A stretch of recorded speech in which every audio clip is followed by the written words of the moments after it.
Orang-orang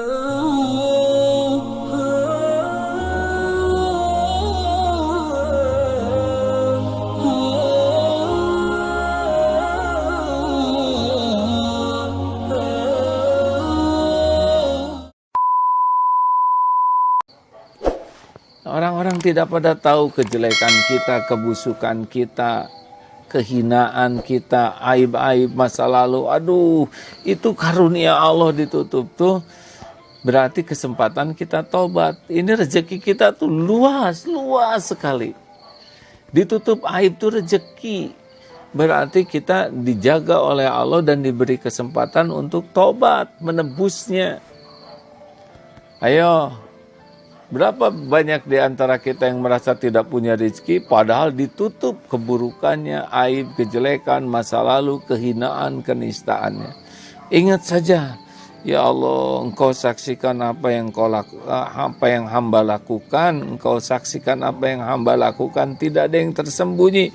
Bayangkan kita dari zaman dulu, kalau dicatat sih dari mulai balik ya. Dari mulai balik dicatat itu oleh Allah. Siapa cinta monyet, cinta babon, cinta bekantan.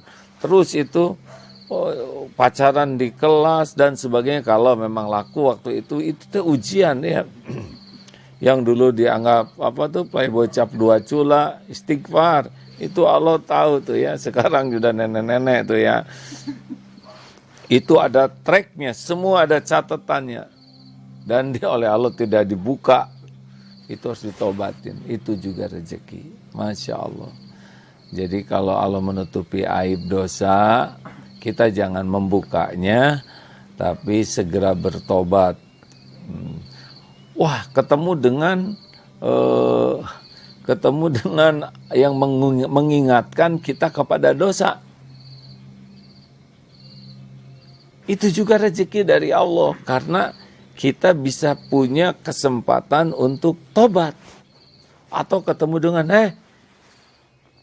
ini teman SMP nih, kamu dulu pinjam pulpen sama saya belum dikembaliin. Wah, itu rezeki. Cepat beli pulpen, minta maaf, balikin. Kenapa? Nanti ketemu di akhirat itu hisabnya. Barang orang yang tidak ketahui, yang kita tidak kembalikan. Nah sekarang gimana kalau aib kita terbuka? Apakah rezeki atau petaka? Rezeki juga. Kenapa aib terbuka rezeki? Kesempatan kita bisa tobat lebih sungguh-sungguh. Dan yang dibukanya juga sedikit.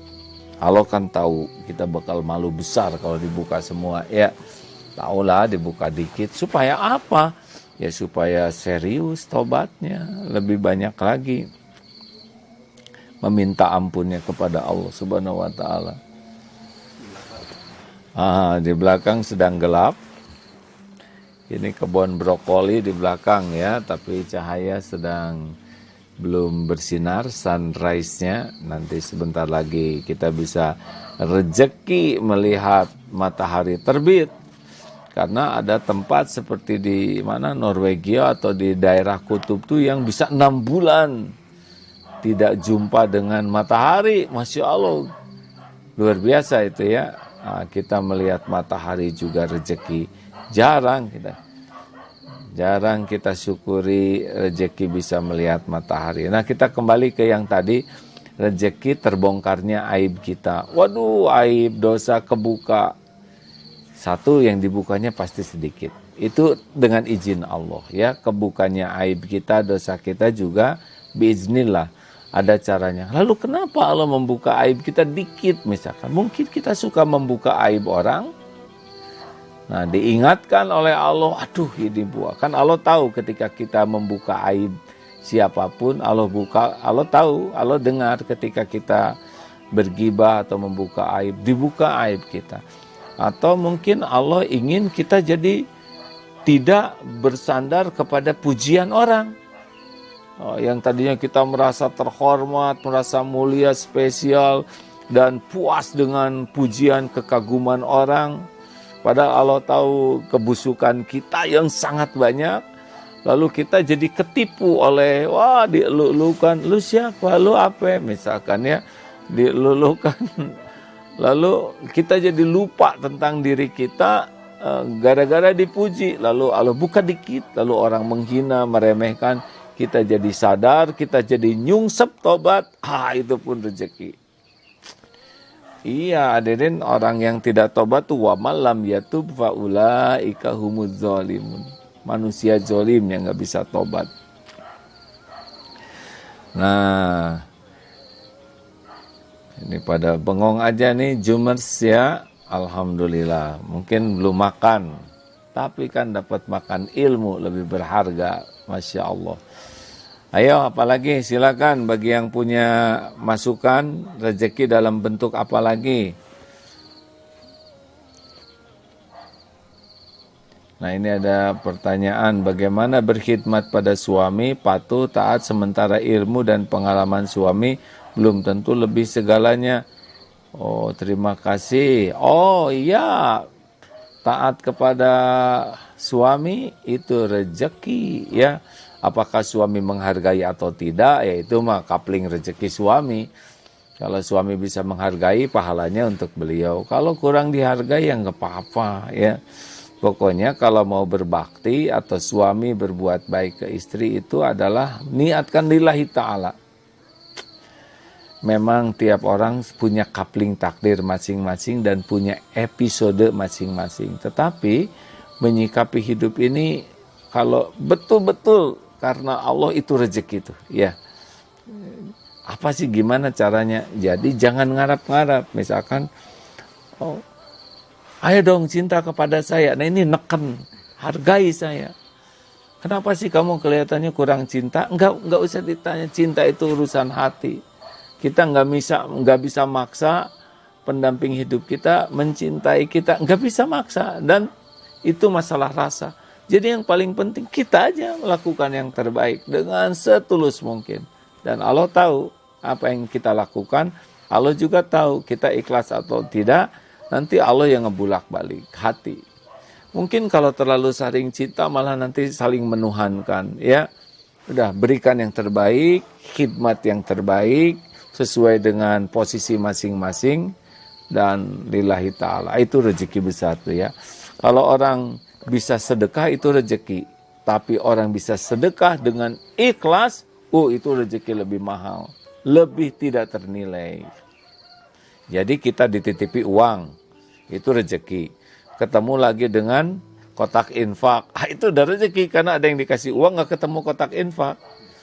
Nah, tapi ada rezeki yang lebih tinggi, yaitu Allah memberikan taufik kita mau memasukkan uang ke kotak infak itu rezeki lebih tinggi lagi tuh. Yang dikasih uang banyak, tapi ketemu kotak infak nggak banyak. Ketemu kotak infak, terus kotak infaknya didorong aja, itu juga ada ya. Lihat Jumatan tuh kan kemampuannya memindahkan kotak infak atau dia sedekahnya dalam bentuk senyuman. Senyum ya ke kotak infak karena dianggap sudah sedekah. Nah, tapi kita bisa, nah itu ada 2 lembar tuh. Ada 2.000 dan ada 20.000 tergantung pada pendengar ya. Mana rezeki yang lebih mahal? Sedekah 2.000 atau sedekah 20.000? Nah, mana yang lebih berat ya? Yang lebih berat itu berarti lebih bagus karena nafsu pasti maunya 2.000-an. Tapi kalau kita yakin ke Allah plus masuk 2.000. Tahu-tahu kepegang ada 100.000-an. Aduh, gimana nih? Masukkan aja lah yang 100.000. Pasti nyesal ya. Kenapa nggak dari dulu senang sedekah yang gede-gede gitu hadirin sekalian.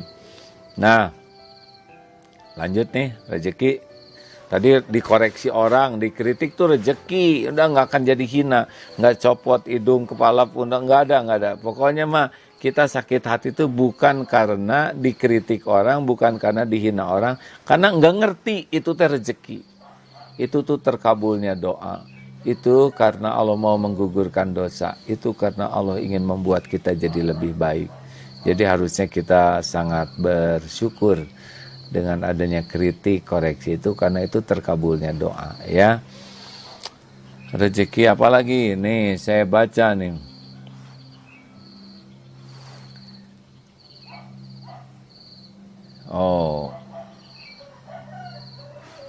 Saya ingin ikut AA ke Turki. Turki itu kalau Turki emang kalau nggak salah itu ya ayam Turki itu apa? Tapi suami tak izinkan, saya kecewa. Ingin menikmati kebesaran Allah. Apalagi ikut jalan sama jamaah. Apakah selalu harus taat suami? Iya mau ngapain jalan-jalan kalau suami nggak ridho? Nanti bisa masalah sepanjang jalan ya. Udah gini, kalau istri itu ke suami patuhnya. Nah, kalau mendahulukan suami, tapi kalau suami itu orang tua yang menjadi prioritas.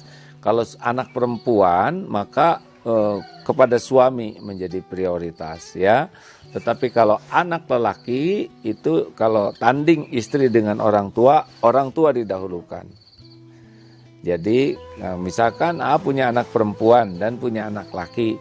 Nah, AA harus sangat siap kalau anak-anak perempuan AA ini lebih mengutamakan suaminya daripada mengutamakan orang tuanya. Karena memang begitu, tidak boleh menuntut. Udah, kalau punya anak perempuan nikah, udah rela itu.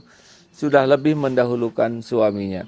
Nah, kalau punya anak laki-laki, nah dia mendahulukan orang tuanya. Demikian pula kalau saya jadi suami, saya harus mendahulukan orang tua. Dan istri harus menerima ini, karena memang begitu dalam Islam.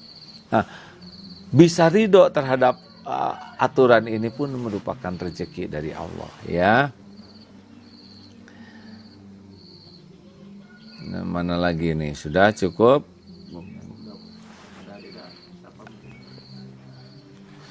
Mana?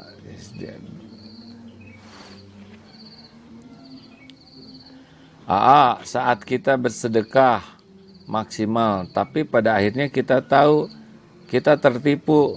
Bagaimana apakah saya merasa itu juga rezeki atau cobaan? Tergantung ya. Kalau dibawa ke tobat jadi rezeki, kalau dibawa ke ingat kezoliman kita ke orang jadi rezeki. Rezekinya berupa tergugurnya dosa, rezekinya berupa perbaikan akhlak kita. Wah, tapi saya sebel sekali sama dia, berarti apes bapak ya, udah duit nggak ada, ketipu, kemudian sepanjang hari mual, muntah mikirin dia. Udahlah, kalau udah ketipu mah tobat, ambil hikmah, pelajaran apa nih ya. Jangan-jangan saya pernah nipu orang dulu waktu dalam perjalanan hidup, ada hak orang lain yang terambil. Jangan-jangan uang ini, kalau uangnya ada, saya jadi menggantungkan hati ke uang ini. Jangan-jangan dengan adanya uang ini saya jadi beli barang-barang yang bisa jadi maksiat, bisa jadi beban buat saya di akhirat, bisa jadi ujub, ria, ngotorin hati. Jangan-jangan dengan uang ini saya lebih banyak kemudaratannya, sehingga uang itu ditipu, nggak ada sekarang ya. Kita jadi bersandar, udah syukuri yang ada ya. Daripada capek memikirkan yang tidak ada, lebih baik nyukurin yang ada. Ya, tapi saya sebel, ya sok sebel, silakan, kan pusing sendiri ya. Udahlah, dunia mau boleh nggak diproses-proses lah. Sebagian niat amar ma'ruf nahi mungkar, menegakkan keadilan ya. Tapi prosesnya dengan cara yang benar.